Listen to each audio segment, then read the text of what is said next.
Well, hello and welcome to the Ramon Foster Show, coming to you live on location from Miami, Florida. Just some random coffee place here, but I was looking for a palm tree for you, Moan. Look at that. See it there? Barely. I mean, I get just a glimpse of it, not a real one, though. I'm not a Florida guy. You know that, right? I know. Okay. You still got a hoodie on like you're preparing to get back to Pittsburgh. I'm preparing for a hurricane or whatever other horrific weather they get down here while they taunt us for our weather. Our weather at least doesn't kill you, Moan, you know? No doubt. No Too doubt. soon? Too soon? Yeah, too soon. Well, it's been a few times in those snowstorms, okay, where snow doesn't kill you. All you do is snow. All you do is snow is you go inside and you binge watch The Office for a day or two. Well, see, that's because I had a job that required me to be at work early enough, and I prayed that the snow was removed from the streets, man. Nervous kid from the South driving in the snow. Hear me out. I hear That's you. a nightmare. I hear you. Dolphins 16, Steelers 10. There's so much to dislike about this game, but Moan, having slept on it, literally, yeah, here in Miami, and since it was done, I got to tell you, I don't feel all that awful about it. I mean, the outcome stinks, but there was some stuff in that game that I thought was a little bit of a building block for this team. Yeah. Would you agree, disagree? I'm the same way. I listened to it on the radio on my drive back last night. I watched the final two drives of it last night when I got home, and I watched the entire game today. Okay, just as reference on what, I guess, my timeline of what we've been going through in the last less than 24 hours when it comes down to this game, man. And I was really in the spot of like, everything that they're doing wrong is correctable. Everything that they're doing wrong is just one of them years where nothing seems to go right. I see a lot of good out of Kenny. I see some stuff that we said that we didn't want to see. We didn't want him to wear a cape or be Superman. We just wanted him to be good, right? And he gets into his box of trying to do too much. That interception, well, I look at that two ways. I felt like Deontay could have came back to the ball on the Holland one, but I also felt like Kenny could have, made a better throw outside away from him. There's a lot of that. And then towards the end of the game on that drive, like it was almost like he had college eyes and not NFL eyes. There was a lot of that going on. I'll say this too. I didn't think just in totality, the offensive line was bad. There was push. There was some movement. They just crumbled down at the end of the game, too, when it came down to pass protections. Penalties that popped up. I'm like, that's preventable. You can stop that from happening. It ain't as all bad as I thought. Losing to Miami wasn't good. We needed that win more than anything. But to your point, I'm not here to play cheerleader ball.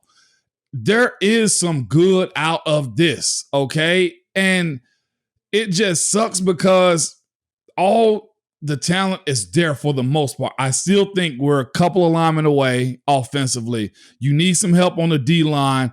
And just honestly capitalizing on one or two of those interceptions last night could have definitely turned the game around too. Oh, that's certainly how the head coach felt. And I don't have to guess at that because I overheard some stuff that he was saying about that. Not for the record, so I'm not going to repeat it, but he was very, very displeased with 1, 2, 3, 4 potential interceptions being dropped that were right on both hands of a defender. Yeah, I want to ask you about this, and I made a mental note of this for myself last night in the locker room. I had a conversation with Mason Cole, and I asked him about where this offense is, and it was in general, so it wasn't just about the line, because I know you guys, you O-linemen, you know everything. You're the only ones that have your fingers in every pie, right? No, pun intended. Okay, pun intended. 100%. So I asked him, and he said, "You know what?" He said, "If you look at the mistakes that we make, we've now gotten it down to the point where it's 1 out of 11." Making a mistake, as opposed to 3 out of 11 or 5 out of 11 like it was a few weeks ago. But all it takes is one. If you can, please explain to people watching this show what exactly Mason means by that and how they're aware of it. Here we go. So let's go on down the stretch plays in the fourth quarter. Okay. Kenny ends up making a nice completion down the field for a first down. That would have put you in the deep red zone, right? And don't forget that. Don't forget that one. I just have to just for 1 second here. That's a 4th and 6, and he throws a perfect pass to Pat Freiermuth, who turns around, adjusts his body beautifully for a 21-yard gain. That is a big time play. That I mean, yes, it gets erased by the pick and by his being excessively. But I just wanted to just throw that in there. I thought that was a huge play. Yeah, but then you have the situation where there's a holding call. You're like, oh my gosh, now you taking them back. And what he's saying is this: offensively, there's not much room for error. Like, it really is 11 people doing the 11 things the right way every single play. You may get away with something here or there because the human error element is there. But defensively, that you can make up certain mistakes on defense because there's so many guys going to one ball. Offensively, it's 11 guys doing 11 separate things. So what he's saying is we've shrunk down the amount of mistakes that's being made. I saw 1 or 2 times where it was one of the offensive linemen not passing off a stunt and the hand got in front of Kenny's face. Everything else was fine. But Kevin Dotson didn't pass off the tackle to Mason Cole. And then there's pressure in his face. There was a bunch of those. So it's popcorn. It's literally that. And with that being said, again, it ain't as all bad as we've seen it be in the past. Early in the season, it was rough, okay? After the Cincinnati game, rough. And now we're at the point where you're starting to understand. The issue is, though, there will be, again, change behind this and a reset, because I got a feeling not all coaches on the staff is going to be there. And it's probably 1 or 2 that people in the comments are going to say, well, yeah, we need to get rid of him now. Okay. And I'm not promoting that, but this team can't continue down this spiral right now with no change. I'm promoting it. I know you are. I'm definitely promoting it. And for that matter, let's just go right ahead and invest the entire second segment in promoting that exact concept, Moan, when we come back.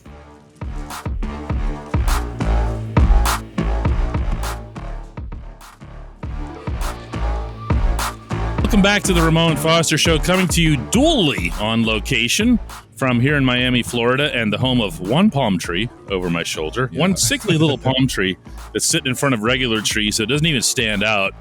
And Moan is out there in Hendersonville, Tennessee, and we're talking about people who should get fired or people who should be replaced in this second segment. And, let's start with Matt Canada. What the heck, right? Yeah. Come on, Moan. Why is he still employed? What's going on here?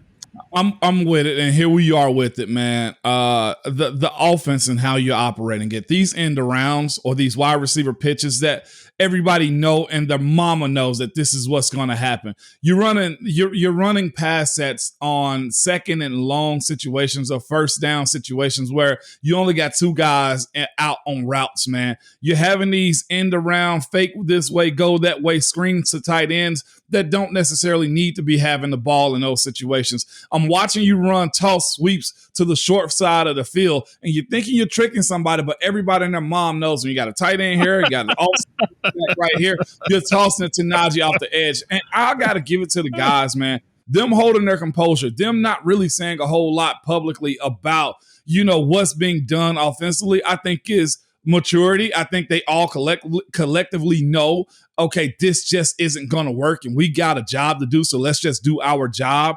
There are inklings of getting better as far as this offense goes, but DK, it just ain't good enough. It ain't even close to being good enough, man. I don't want to call it predictable, because if you line me up to play the video game Madden against it, he might get a score or 2 on me. But I say to myself, there's so much more that's out there. And then it's this too, going away from the hot hand, like continuously. There is no rhyme and rhythm of what they're going to do with which receiver or tight end. Like, this is what we do know. Ben would find this guy and stick with his guy.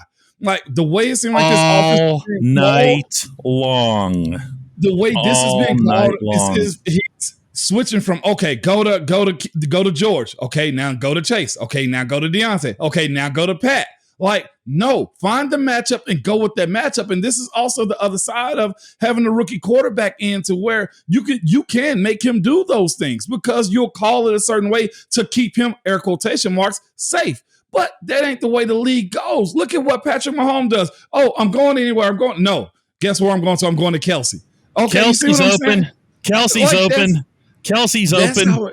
But you see the frustration in everybody's face. Like, I see Najee on the sideline, like, drop his arms when they know the run play like he runs it. That one when he ran to the Dolphins sideline. You see it in his body movement on that toss to the short side of the field. Like, why are you calling this? You know, I could begin and end this whole conversation by just saying shovel pass to Zach Gentry.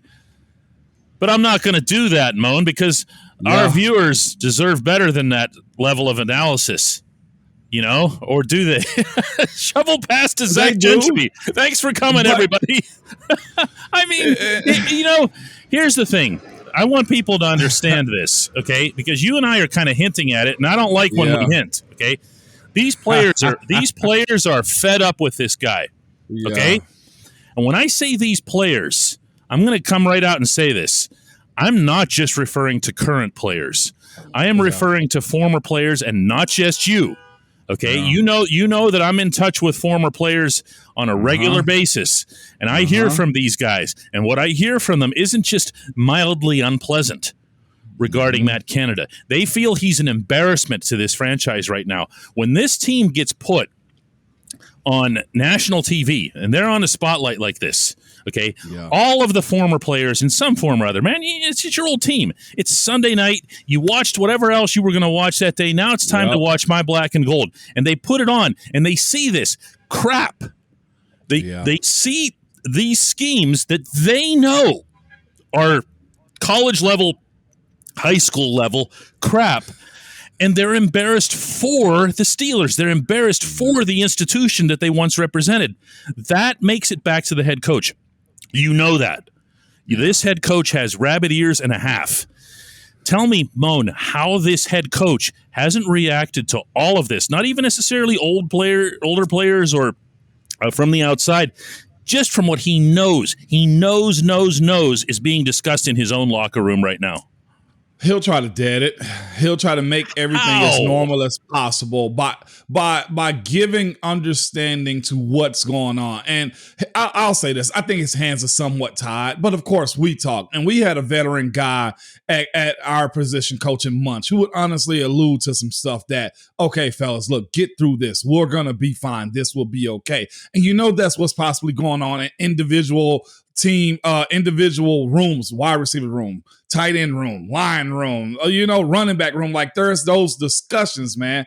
But he's at a point to where we're not even halfway through the season yet. So making the change, cutting somebody, quitting, like pulling his play calling sheets right now won't be the thing. But what will happen? There will be incorporations of other people having say so over the run game. There will be incorporations of others like being able to designate who's working with who when it comes down to the quarterback position or what they want to do offensively. It sucks because there's just so much potential, and he knows it. And I'll say this: I don't think his job necessarily weighs on it, but the next move has to be a really good move, DK. Well, I got one in mind. I'll tell you what. These guys right now, Moan, and I have to be careful how I say this because and here's what I mean when I say that. If I go on excessively about how the players want to get rid of him or whatever, it can make it sound to people as if these players aren't blaming themselves or they aren't looking in the mirror. And I can promise you that isn't the case. Okay. When I'm talking to, Chase Claypool or some other guys here, and they're talking about this situation, not once do they say, hey, I would be dominating if. Okay, they understand they have their own, but they also understand that they're running into a cement wall. George Pickens, 6 catches on 6 targets. Wow. And doesn't even get a sniff in the second half until it's way too late.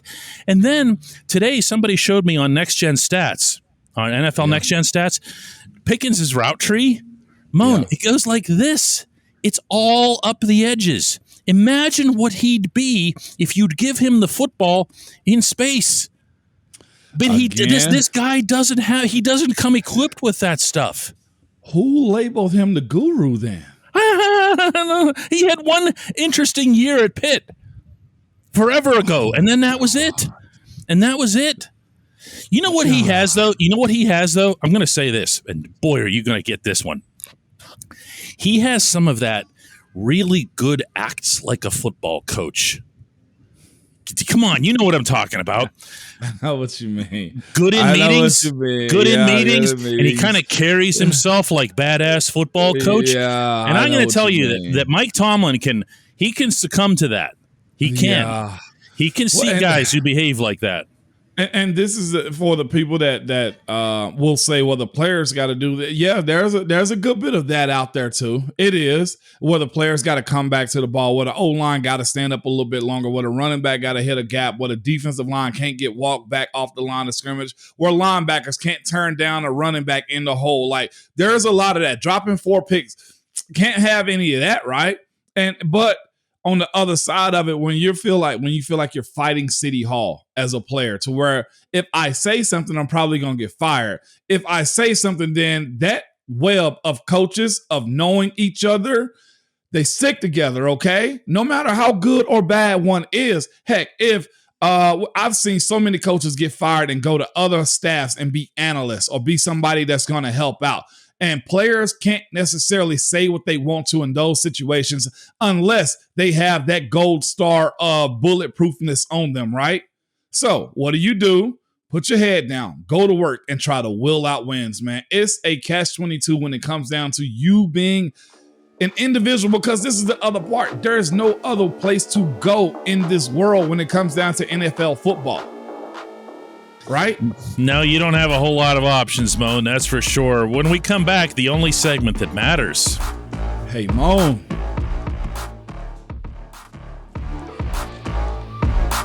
Welcome back to the Ramon Foster Show, and the only segment that matters, and it's brought to you by the Get Go Cafe and Market, where quality is at the core of every menu item. 3 expert chefs fine-tune every detail so that every sub, burger, salad, wrap, drink, and app is crafted for craveability.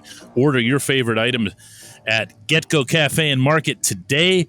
Better believe it. And today's entry, Moan, is response, one of many responses to your spontaneous challenge on the last episode for people to point out the most famous person that they'd met and how they reacted to it.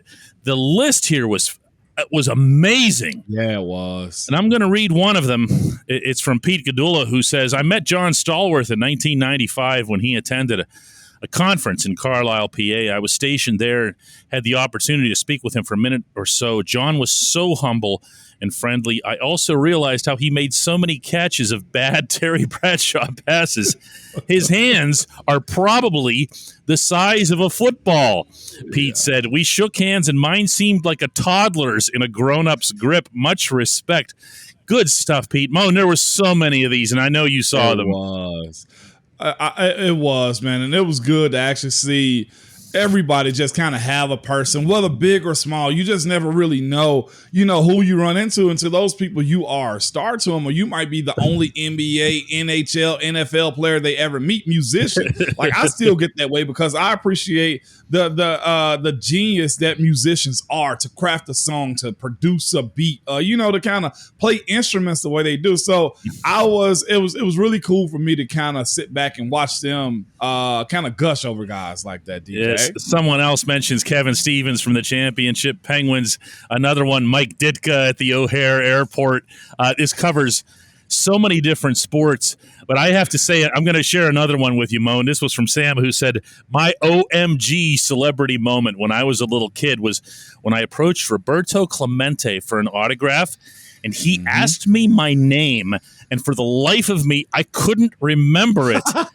And he said, okay, unknown kid. My name is Bobby, in case anyone asks, which is what a lot of people used to call Clemente. Not very well known. My name is Bobby, in case anyone asks. Best memory ever.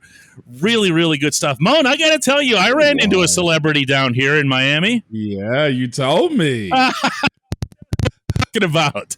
Who was it? Was it DeCastro? It was David DeCastro. And that hey Moan question for today, because Dave, he saw me from about 30 feet away, and he and his lovely wife crossed the way and come over, and he's got this big smile on his face, and he's got this light t-shirt on. And I got to tell you, the first thing I do is I take my right hand and I rub his tummy with it, because I'm like, Dave, where did it go, man? Yeah. You guys, and you've seen it with so many. Like, remember the first time Alan Faneca showed up post-retirement in camp, and we're like, where did the other half of Alan Faneca go? Yeah, no, there's a like lot. That. It's a transformation. I'm in my transformation now, man, and it's been pretty cool, man, to kind of watch guys do that, because the ultimate thing is life. You know what I'm saying? And you're a former football player. There's no sense in just being a full football player your entire life. So it was cool. I knew Dave was on it, man. We actually had conversations about that too, as far as it's time to shrink a little bit, and he did. So also for everybody else, but it's not like he's walking around with a bobblehead on this. No, he still looks like him, but he's not a football player. Yeah, although I mean it's tempting when you look at it. When I looked at him, to me, he looked like if you needed him to play guard, like in a game. Yeah. He might get smacked around a little bit. But he'd still be in shape enough and mean enough to pull it off.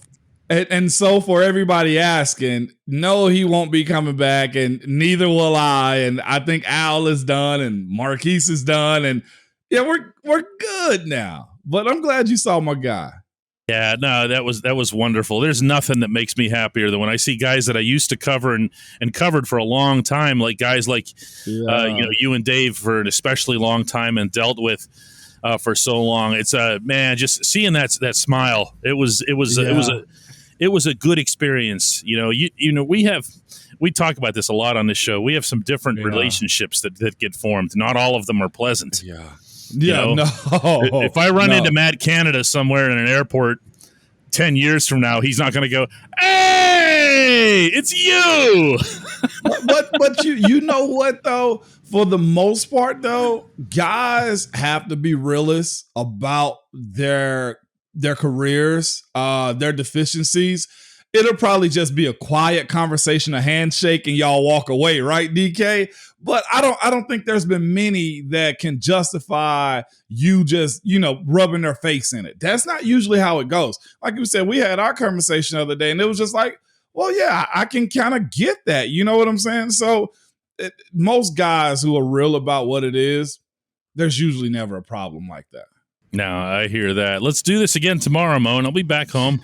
I won't have it. You won't even have a manufactured palm tree behind me. We put a green screen behind you because those clouds do look kind of fake behind you, though. Do they really? Yeah, they do. They're like somebody just placed them there. I guess if we wait long enough, we can watch them move, but then that would really take up a lot of people's time. Well, depending on the time lapse, they may have moved already. That's right. All right, Mo, let's do it again. DK.